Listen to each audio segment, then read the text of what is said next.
Hello everyone. Beta, today we will read chapter number 5 of your Oxford Advantage book, and the title of the chapter is Indian Weavers.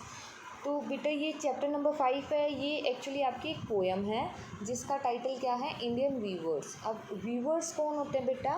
जो कोई चीज़ बुनते हैं, बुनना जैसे कपड़े बनाते हैं, दरिया बनाते हैं, तो जो बनाने, जो इस तरह के बनाने वाला काम करते हैं, जैसे कपड़े बनाने वाला काम, सिलना नहीं बेटा, बनाना। वो क्या करते हैं, थ्रेड्स को आपस में, जो भी आपकी थ्रेड होती है उनको आपस में इस तरह अरेंज करते हैं, जैसे एक के ऊपर से फिर नीचे, ऐसे इस तरह से अरेंज करते हैं कि हमारा फैब्रिक बन जाता है, हमारा कपड़ा बन जाता है। फॉर एग्जाम्पल, जो भी आप कपड़े पहनते हैं, जैसे कोई भी आप कपड़ा लें, उसको अगर ध्यान से देखेंगे तो आपको उनमें पतले पतले धागे दिखाई देंगे।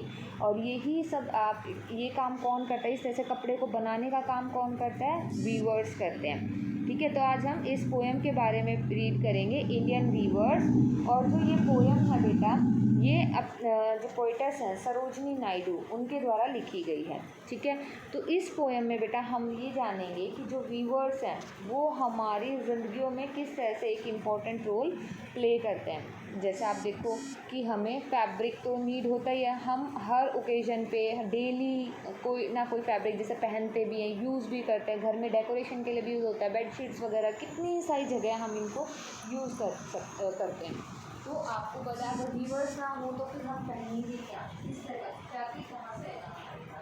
तो इसलिए जो वीवर्स हैं ये बहुत ज़्यादा इम्पोर्टेंट रोल प्ले करते हैं हमारे लाइफ। अब मैं आपको जो पोएम है ये लाइन बाय लाइन एक्सप्लेनेशन बताऊंगी।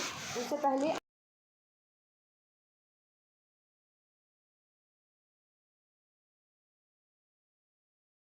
पैराग्राफ्स में है जिसमें कि फ्रॉम दी बर्थ, जन्म से लेके एट डेथ तक, मरने तक की आपको फेज बताया गया कि जो वीवर्स है वो किस टाइम कौन सा कपड़ा बुनते हैं। अब देखो बेटा, फर्स्ट देखेंगे, ये देखो बेटा, आप यहाँ पे देखेंगे ना इमेज में, यहाँ पे ये वीवर है और ये क्या कर रहा है, कपड़ा बना रहा है, बुन रहा है। तो इस तरह से ये वीविंग मशीन होती है और इससे ये कपड़े बना लेते हैं। ठीक है, अब देखो बेटा क्या कहते हैं, weavers weaving at break of day, why do you weave a garment so gay, blue as the wing of halcyon wild, we weave the robes of a new born child. ठीक है, अब इसमें बेटा पहले तो पोइट क्वेश्चन पूछती है। पहले तो पोइट क्या बताती है, जो सरोजनी नायडू है पोइटस, वो क्या बताती है कि weavers weaving at break of day, जो वीवर्स हैं, बुनकर हैं, वो ब्रेक ऑफ डे यानी बिल्कुल सुबह सुबह जैसे ही सूरज निकलता है उस टाइमिंग में क्या कर रहे होते हैं, कपड़े बना रहे होते हैं। तो बेटा देखो फर्स्ट लाइन क्या है, weavers weaving at break of day. यहाँ पे ब्रेक ऑफ डे का मतलब क्या है, जैसे ही सुबह होती है, सुबह की पहली किरण के साथ। तो हम क्या बताएंगे, जो वीवर्स हैं, जो बुनकर हैं, वो सुबह निकलते ही, जैसे ही सूरज निकलता है, सूर्य निकलते ही कपड़ा बुन रहा है वो। तो अब जो पोएटेस है वो उससे क्वेश्चन पूछती है, why do you weave a garment so gay. यहाँ पे गे का मतलब है ब्राइट, हैप्पी, मतलब सुंदर सा। तो आप जो व्यूअर से सरोजनी नायडू पूछती हैं कि आप इतना सुंदर कपड़ा क्यों बुनते हो, और कैसा कपड़ा बुना है उसने, blue as the wing of a halcyon wild, कि जो हेलिकन बर्ड है ये एक मिथिकल बर्ड है, रियल लाइफ में नहीं है ये, लेकिन ये कैसा दिखता है, जैसे कि हमारा किंगफिशर पक्षी होता है ना, तो किंगफिशर जैसा दिखाई देता है। और जो वीवर है वो फैब्रिक बुन रहा है, वो किस कलर का बुन रहा है, ब्लू कलर का बुन रहा है, जो बिल्कुल हेलिकन के यानी जो किंगफिशर जैसा दिखता है उसके जैसे ब्लू पंखों के कलर से मिलता हुआ है। ठीक है, अब जब जो सरोजनी नायडू है वो उनसे क्वेश्चन पूछती है कि आप इस तरह का इतना सुंदर कपड़ा, ब्लू कलर का कपड़ा क्यों बुन रहे हो सुबह सुबह, तो वीवर क्या कहता है, we weave the robes of a new born child. Robes क्या होते हैं बेटा, जो हम लपेटते हैं कपड़ा, जिसमें हम बच्चे को लपेटते हैं। तो देखो यहाँ पे आप देखेंगे कि ये छोटा बेबी दिखाई दे रहा है, इसको हमने कपड़े में लपेट रखा है। तो वीवर्स क्या कहते हैं कि हम एक न्यू बॉर्न चाइल्ड, जो बिल्कुल बच्चा पैदा हुआ होता है, उसके लिए रॉब्स बना रहे हैं, उसके लिए कपड़ा बना रहे हैं। क्लियर? तो फर्स्ट पैराग्राफ में किसके लिए बना रहे हैं, वो एक न्यू बॉर्न चाइल्ड के लिए, जो बिल्कुल बच्चा पैदा हुआ है उसके लिए कपड़ा बना रहे हैं। और वो कैसे कलर का है, ब्लू कलर का, जैसे कि हेलिकन जो बर्ड है, जो किंगफिशर जैसा दिखाई देता है, उसके पंखों की तरह ब्लू कलर का बनाते हैं।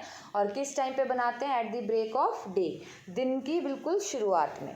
तो फर्स्ट पैराग्राफ डन। अब बेटा हम सेकंड पैराग्राफ देखेंगे।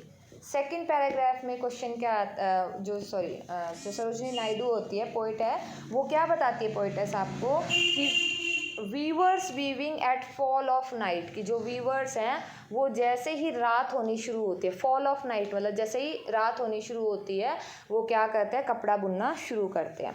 अब इस समय में सरोजिनी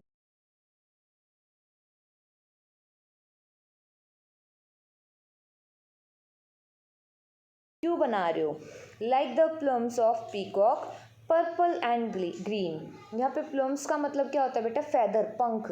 तो जो सरोजिनी नायडू है वो कह रहे हैं कि आप इतना सुंदर गारमेंट क्यों बना रहे हो, बिल्कुल पीकॉक जो मोर होता है उसके पंखों की तरह पर्पल और ग्रीन कलर का आप गारमेंट, कपड़ा क्यों बना रहे हो। तो इसके जवाब में जो वीवर्स हैं वो उनको बताते हैं, we weave the marriage veils of a queen. यहाँ पे क्वीन हमने एक ब्राइड के लिए यूज़ किया, एक दुल्हन के लिए यूज़ किया। तो जो वीवर है वो क्या कहते हैं, वेल होता है बेटा घूंघट, तो वीवर क्या कहते हैं कि हम एक दुल्हन के लिए उसका घूंघट बना रहे हैं। देखो जब शादी का जोड़ा पहनते हैं तो उसमें जो कपड़ा होता है, चुन्नी होती है जिससे घूंघट निकालते हैं, उसको हम मैरिज वेल बोलते हैं। तो वीवर क्या कहते हैं कि हम एक दुल्हन के लिए घूंघट बना रहे हैं।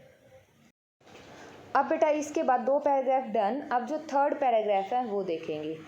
अब इसमें फिर जो सरोजिनी नायडू है वो बताती है कि नेक्स्ट अब वो कब बना है, तो weavers weaving solemn and still. Solemn and still मतलब बिल्कुल सीरियस होके, बिल्कुल शांति से बैठ के वीवर्स क्या कर रहे हैं, कपड़े बुन रहे हैं। अब सरोजिनी नायडू फिर से क्वेश्चन पूछती हैं, what do you weave in the moonlight chill, white as a feather and white as a cloud. तो जो सरोजिनी नायडू क्वेश्चन करते हैं वीवर से कि इस चांद की रोशनी में, मूनलाइट चिल मतलब जैसे चांद की रोशनी में, बिल्कुल ठंडी रोशनी में आप क्या बना रहे हैं, क्या वीव कर रहे हैं, क्या बुन रहे हैं, और कैसा बुन रहे हैं, सफ़ेद रंग का जो बिल्कुल पंख और बादल जैसा दिखाई दे रहा है। तो अब इस बात पे वीवर क्या कहते हैं, we weave a dead man's funeral shroud, कि हम एक जो मरा हुआ इंसान है उसके लिए कफन बना रहे हैं। ठीक है, तो क्लियर हुआ।